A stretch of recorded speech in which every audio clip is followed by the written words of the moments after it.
हम सभी जानते हैं कि व्यक्ति का मन बहुत चंचल होता है।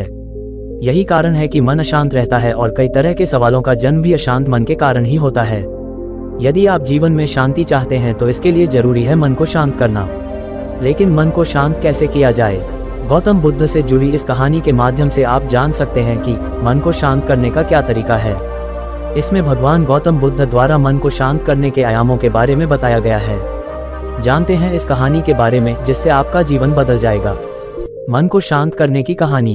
एक बार एक लड़का गौतम बुद्ध के पास जाकर कहता है, मेरे जीवन में बहुत अशांति है, कृपा करके आप मेरा मार्गदर्शन कीजिए जिससे कि मैं इस अशांति से छुटकारा पा सकूं।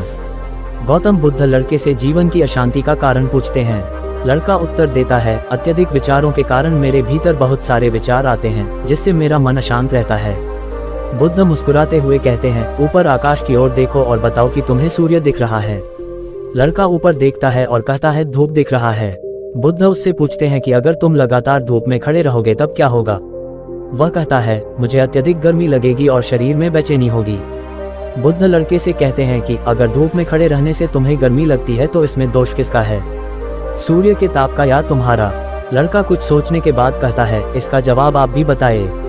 बुद्ध कहते हैं, सूर्य का काम है ताप देना और ताप का काम है गर्मी लगना।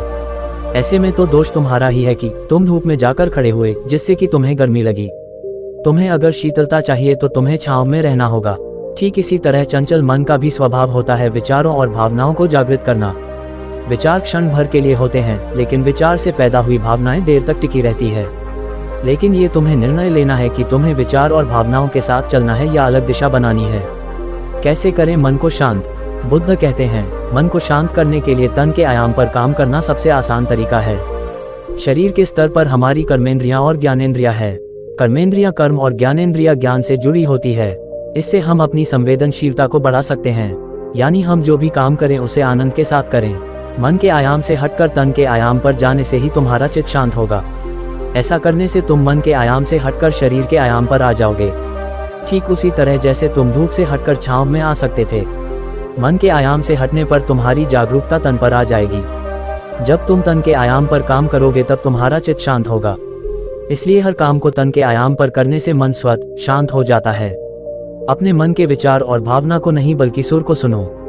लड़का बुद्ध से कहता है, अपने भीतर के सुर को कैसे सुने? बुद्ध कहते हैं, किसी शांत स्थान पर रहकर जहां शांति हो, तब अपनी आंखें बंद करो और मन के भीतर चल रहे शोर से हटकर भीतर के सुर को सुनने की कोशिश करो। सुर निरंतर चलता रहता है, लेकिन बाहर के शोर के कारण तुम अपने मन के भीतर चल रहे सुर को नहीं सुन पाते हो। जब तुम अपने दोनों कानों को अपने हाथों से बंद कर दोगे तभी मन के सुर को सुन पाओगे। इस तरह तुम मन की अशांति से दूर हो जाओगे और तुम्हारा मन शांत हो जाएगा।